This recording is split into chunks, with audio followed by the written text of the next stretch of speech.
Hello everybody, this is Kay and welcome to my channel, Junking with Gigi. If you're new to my channel today, thank you so much for watching. If you like what you see, please subscribe, hit that thumbs up, and feel free to share my channel with anybody. I'm a fairly new channel. I've been posting videos for about 5 months or so now, and I'm trying to grow. I put out videos about once a week, sometimes twice a week. And I would just appreciate your support in that way. So today I'm starting kind of a series or a playlist about folios and how to create decorative folios for your junk journals. Now, in case you don't know what a folio is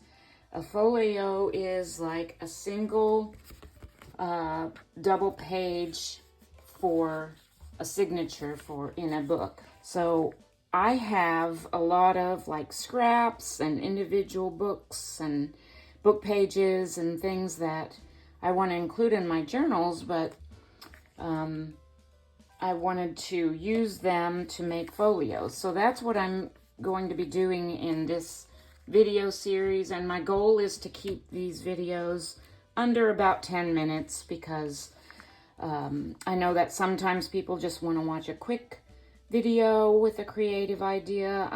They don't really have time for a longer video, so that's kind of my goal for these. So I'm in this playlist, I'm going to be doing like just different ideas for making creative folios for your signatures in your junk journals.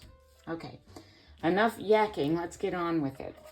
This is one that I made out of a couple of poem pages, which I got from this book. I picked this up at a library sale for, I think, $1.25.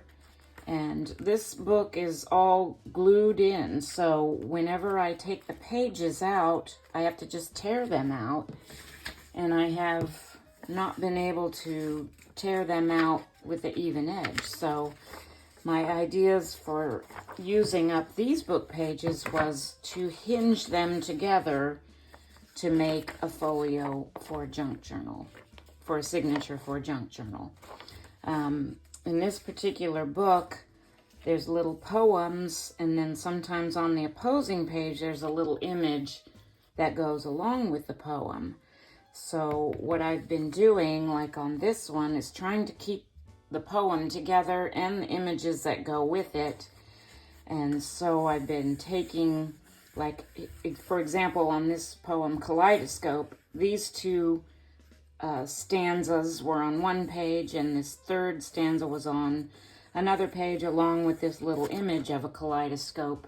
So I took those off of the other pages and clustered them on here to keep it all together. And the same thing with the front of this, where the poem was on 2 pages. It's a poem about robins, and it was kind of long, so I just hinged this first part of the poem onto the page with some washi tape, and then this is the second half of the poem, and then the images of the little robins down here, and then I made just kind of a little tuck spot down at the bottom so this wouldn't flap around when the page is opened.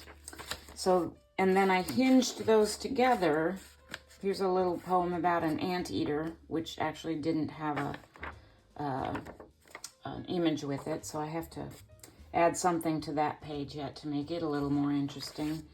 And then on the back is a poem about frost. And this just happened to all be on the same page, so I could leave that one alone.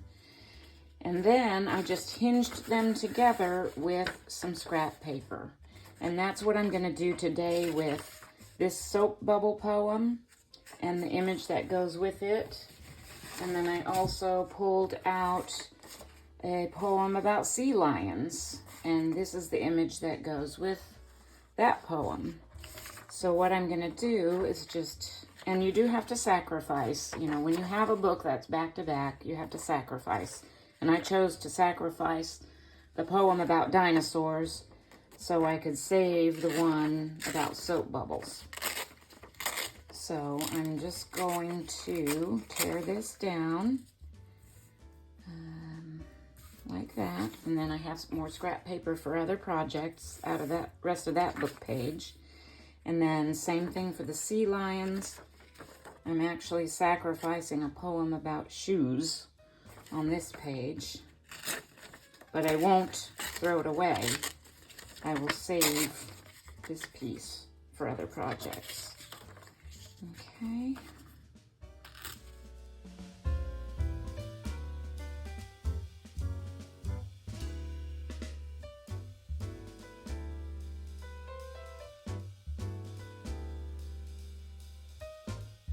Got those torn down to fit on these pages. I'm going to use my vintage photo Distress Oxide now and distress around the edges of these images and maybe even a little bit more around the pages themselves. It's got a little bit of discoloration there, which is perfect for vintagey style journals, but I might add a little bit to those edges as well.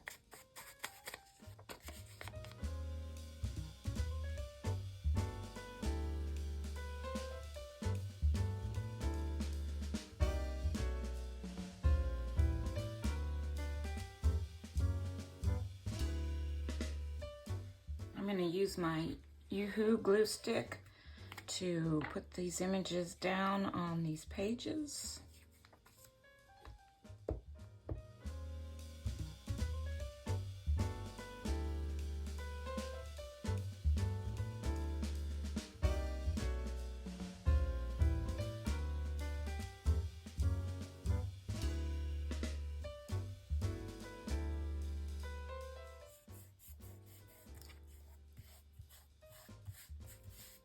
Okay, and now what I'm going to do, since these are my two edges that I want to hinge, I'm going to have to put them like either like this, or let's see, I think I'll do it like this so that my soap bubbles will be the front page of the folio. And I'm going to line these up on my mat and use little pieces of washi tape just to kind of hold them in place. I'm not going to press it down real hard. I just don't want them to move around while I'm applying the hinge. So I'm going to line those up where I want them.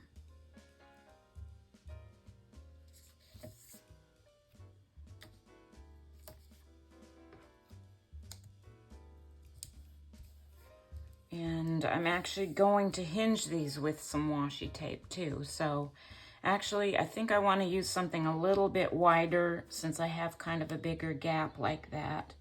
So let me find a little bit wider washi tape. Okay, this one's a little bit wider. I don't want to go too wide because I don't want to cover up any of my poem. But this is kind of a critter washi tape. It's got butterflies, and that's a snake actually, ladybugs, insects, and some botanical too. There's some mushrooms. So I'm going to use that. I'm just going to estimate how long I need it and tear that off. I'm actually going to put glue on the back of this as well because, as we all know, washi tape doesn't have like permanent adhesion to it in and of itself. So I'm going to add some glue stick to the back. I tend to go pretty generously with my glue stick too, so that I don't have to worry about anything coming undone. And then just using the grid lines on my mat, try and line that up as straight as I can, like that.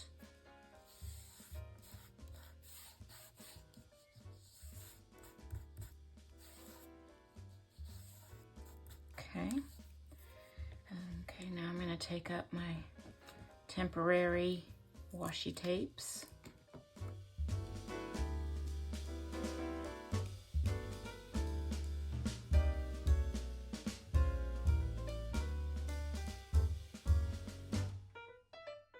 You can either wrap these ends around, which I think I will do just to add a little bit more reinforcement to the edge,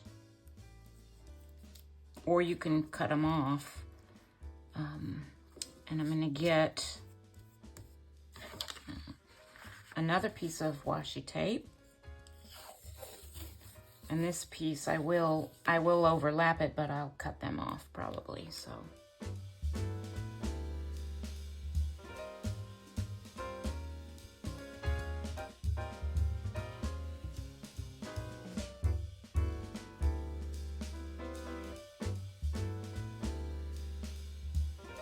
you don't have to use washi tape, obviously. You can use strips of scrap paper, other kinds of tapes, whatever you have on hand. And then I'm gonna take my scissors and just cut off. You could wrap that over too, but then you would have like, it would disrupt your pattern. I'm not sure that that really matters, since this is the spine and it's going to be probably sewn into a signature, but I like to just cut off that piece.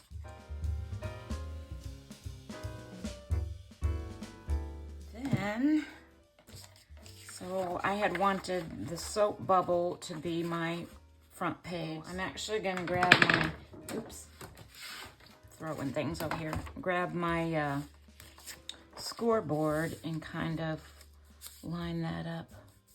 It's sticking down. The glue is not completely dry yet.